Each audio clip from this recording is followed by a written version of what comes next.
Most of us don't feel restless because life isn't moving.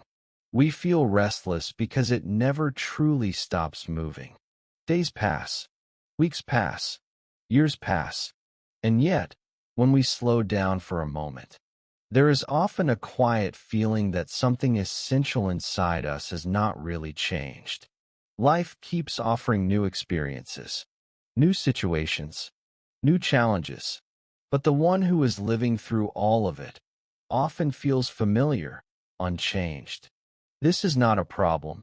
It is simply something we rarely stop to notice. We are very good at noticing change outside us. A new car, a new message, a new notification on a screen. We are trained to look outward to scan for what is next, for what is missing, for what could be improved. But we rarely pause long enough to look in the other direction, not out into the world, but inward, toward the one who is experiencing the world. Inside, things move at a different speed. Inside, some patterns have been repeating for years, almost unchanged. The same doubts, the same fears, the same habits of talking to ourselves. Sometimes they grow a little louder. Sometimes they fade into the background. But they are strangely persistent, familiar, almost like an old soundtrack playing behind every scene of our life. Modern life encourages movement, progress, achievement. We are taught how to improve circumstances, how to optimize time, how to manage responsibilities. We learn how to work harder, how to plan better, how to be more efficient, how to fit more into each day. But very few of us are taught how to understand the one who is experiencing all of this. We rarely learn how to sit quietly with our own thoughts, our own emotions, our own nervous system. We learn how to push through stress, but not how to listen to it. We learn how to present a version of ourselves to the world, but not how to meet the tender, unpolished parts within ourselves. So we assume that change must come from outside. A new job, a new place, a new relationship, a new routine. We move cities. We change careers. We rearrange our furniture. We buy new devices. We sign up for new projects. And for a while it feels fresh. There is excitement, novelty, a sense of possibility. We tell ourselves, this time it will be different. This time I will be different. But slowly, often quietly, the same patterns return. The same reactions, the same emotional loops, the same inner noise. The scenery has changed, but the movie inside looks strangely familiar. This raises a simple, but uncomfortable question. Are we actually changing, or are we just changing what we are experiencing? Are we turning the pages of life while reading the same story again and again? We grow older. We collect memories. We gather skills. We carry more responsibilities. But inside, the same insecurity might whisper, "Am I enough?" The same restlessness might say, "There must be something more. Somewhere else, someone else, some other version of me who finally feels complete." Yoga begins exactly with this question, not as philosophy, not as belief, not as something to agree with or argue against.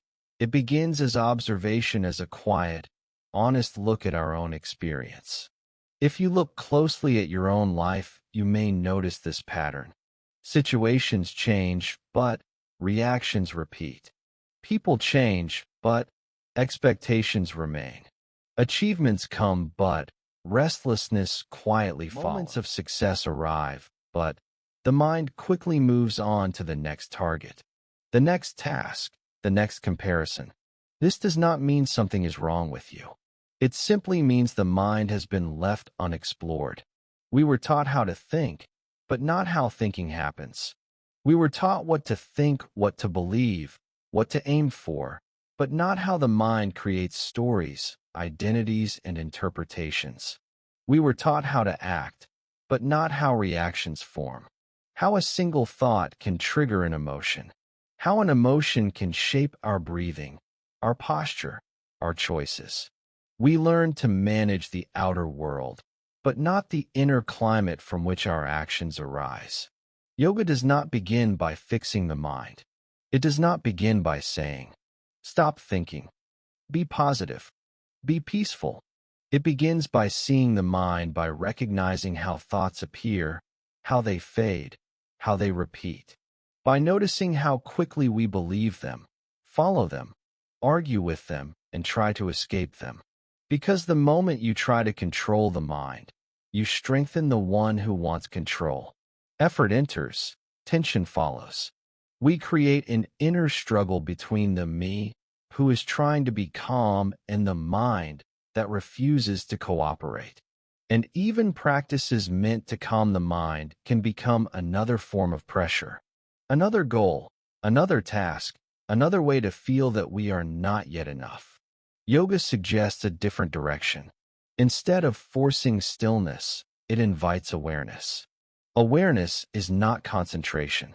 Concentration narrows it, holds it, focuses on one point, and excludes the rest.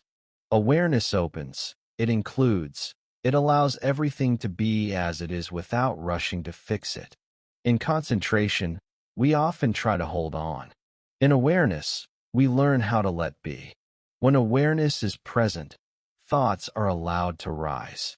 Memories appear, emotions surface, body sensations come and go. And for the first time, you are not completely caught inside them. You are watching. You are noticing. You may still feel them fully, but something in you is not lost in them. There is a little space, a quiet distance, as if you were sitting on the shore watching waves instead of being pulled under the surface. This watching is not cold. It is gentle. It does not judge. It does not suppress. It does not say, "This thought is good. That thought is bad. This feeling is spiritual. That feeling is wrong." It simply stays. It allows everything to show itself. It is like sunlight falling on a landscape. It does not choose which part of the land to touch. It simply shines. And something subtle begins to happen here. When patterns are seen clearly, without resistance, they slowly lose their power. Not because you fight them, not because you force them away, but because they no longer operate in darkness. Most of our inner struggles continue, not because they are strong, but because they are unconscious. Repeated automatically, believed automatically, acted out automatically. Seen clearly, they begin to soften. They begin to loosen their grip. This is why yoga is not about becoming someone new. It is about seeing who you already are without distortion. Seeing the confusion, the clarity, the fear, the tenderness, the longing for peace. All of it is part of the picture. Nothing inside you needs to be edited before you are allowed to look at it. Modern life constantly asks us to add more. More stimulation, more information, more speed, more noise. We are surrounded by invitations to consume, to compare, to react. There is always another video, another message, another update. Silence can feel unfamiliar, even uncomfortable, because we are so used to filling every gap with something. Yoga moves in the opposite direction, not by rejecting life, not by escaping responsibilities, not by withdrawing from the world, but by reducing unnecessary inner movement, by recognizing how much of our suffering comes not from what is happening, but from what our mind is saying about it. Silence here does not mean the absence of sound. It means the absence of inner conflict, a quietness in which thoughts may still move, sounds may still come and go, life may still be busy, but inside there is less friction, less argument with what is. You can be active, busy, fully involved in life. You can work, create, care for others, pursue goals, and still be inwardly quiet. Because this quiet is not a special state reserved for retreats or mountains. It is the natural background of your own awareness, the open space in which every experience rises and falls. This quiet is not dull. It is alert, sensitive, clear. From this clarity, right action arises naturally, not from fear, not from ambition, not from the need to prove yourself, but from understanding, from seeing what is actually needed in this moment, in this situation, with these people. Sometimes right action might look like speaking up, sometimes like staying silent, sometimes like moving forward, sometimes like stepping back. When the mind is less crowded, these choices become simpler, not always easy, but clearer. This is why yoga was never meant to be a hobby. It is not just a form of exercise, not just stretching, not just something to do a few times a week. It is a way of relating to life, a way of standing in the middle of experience with more honesty, more softness, more awareness. Not escaping life, not controlling it, but meeting it as it is. In traditional yoga, postures are only one part. There is also how you relate to others, how you speak, how you consume, how you rest, how you breathe, how you observe the mind. All of this is considered practice. All of this is part of your inner education. You do not need a yoga mat to begin. You do not need a quiet room, a special outfit, or the perfect schedule. You can begin exactly where you are, with whatever you are feeling right now. If you listen carefully, not just to these words, but to your own inner responses, you may notice something, even now. Small gaps between thoughts, brief pauses before reactions, moments where nothing needs to be done. Perhaps a softening in your shoulders, a slower breath, a sense of simply sitting and listening. Yoga begins in those gaps, not by filling them, but by allowing them. If a thought appears, you notice it. If a feeling rises, you notice it. If the mind wanders, you notice that too. Nothing is a mistake. Nothing disqualifies you. The noticing itself is the practice. No posture is required here. No technique is needed. You may sit. You may lie down. You may be walking. You may even be washing dishes. Wherever you are, the possibility of awareness is already present. It is not somewhere else. It is not in the future. It is here, in this moment, in this breath.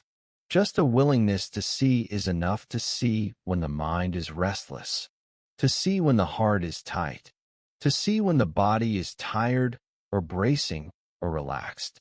This seeing, done patiently, without expectation, slowly transforms the way life is experienced.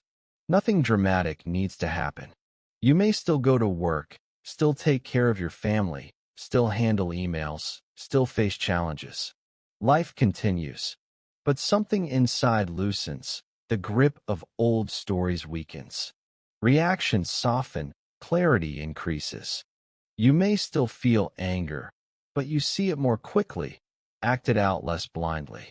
You may still feel sadness, but you allow it to move through, without turning it into a permanent identity.